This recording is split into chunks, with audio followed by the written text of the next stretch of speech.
So the reason why I really love this question is it's a generic question from college students, and it's a kind of a question that I get quite a lot. If you don't know this by me, I'm a professor at the local college, and I teach stock investing, accounting, economics. And since I'm doing that, and especially I would hear this from young males, they're saying, "Okay, Stick, we listened to what you had to say about stocks in particular. So how do we create wealth?" And it's so fantastic to get these questions from students because when it comes to students, you really have the chance to shape their lives and shape their minds, and that's something that I really take great pride in. So this is what I would usually tell them. I would usually tell them that they should study. And my students, they're always quite surprised about that because they might be spending 40 hours a week studying. So why am I really saying that they should study? And sometimes I would say that they should study more.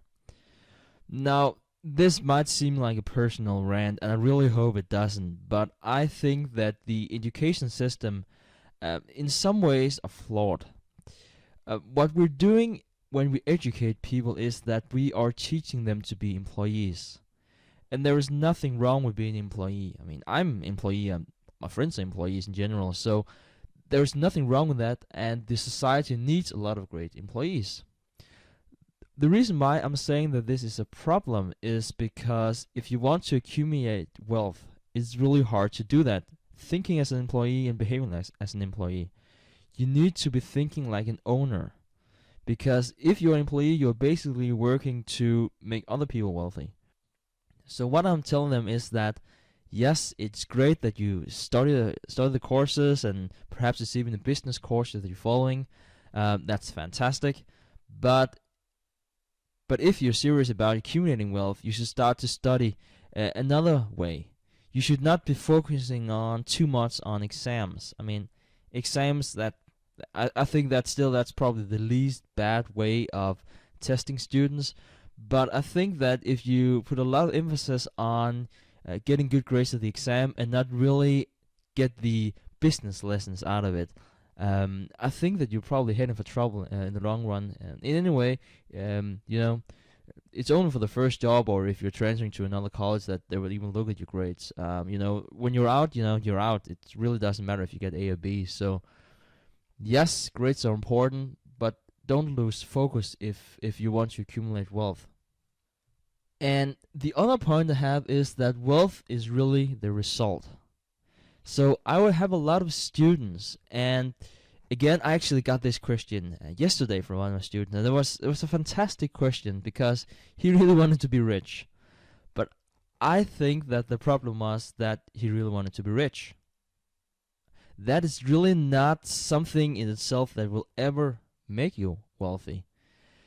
He was thinking about, so which type of knowledge should I accumulate or should I gain before I get rich?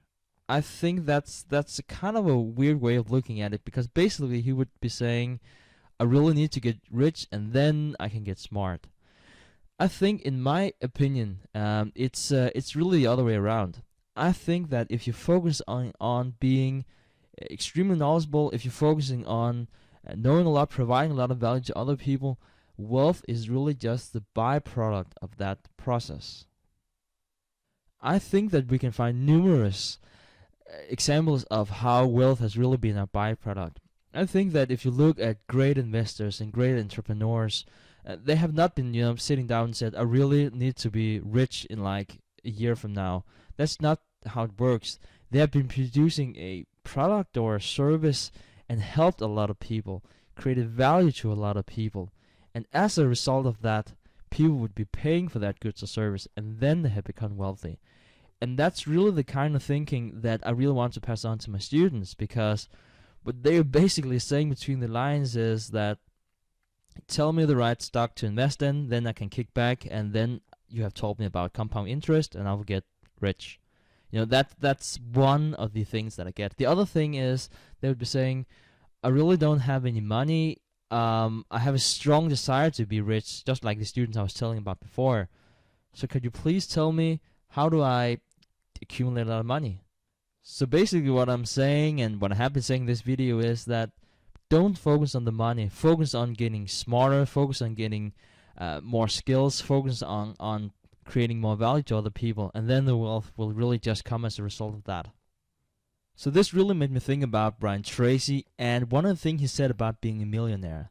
He said that the important thing is the process and the character that you need to shape to become a millionaire. It was never the $1 million in the first place. And I think that is so true. I know that it might not have been the answer you was hoping for. It was more like a generic answer from my part, but I think that this is really the way to go for you. And you have the big advantage that you're really young and you're just in college, so you have all the advantages in the world to do whatever you want, and that is really fantastic to have. So good luck with that, Michael. I hope to stay in touch with you and hear about your future endeavors. And for the rest of you, please tweet to me directly at Stig_Brodersen if you have any questions, or you can send me an email, leave me feedback, or ask me other questions, perhaps even record one at asktheinvestors.com.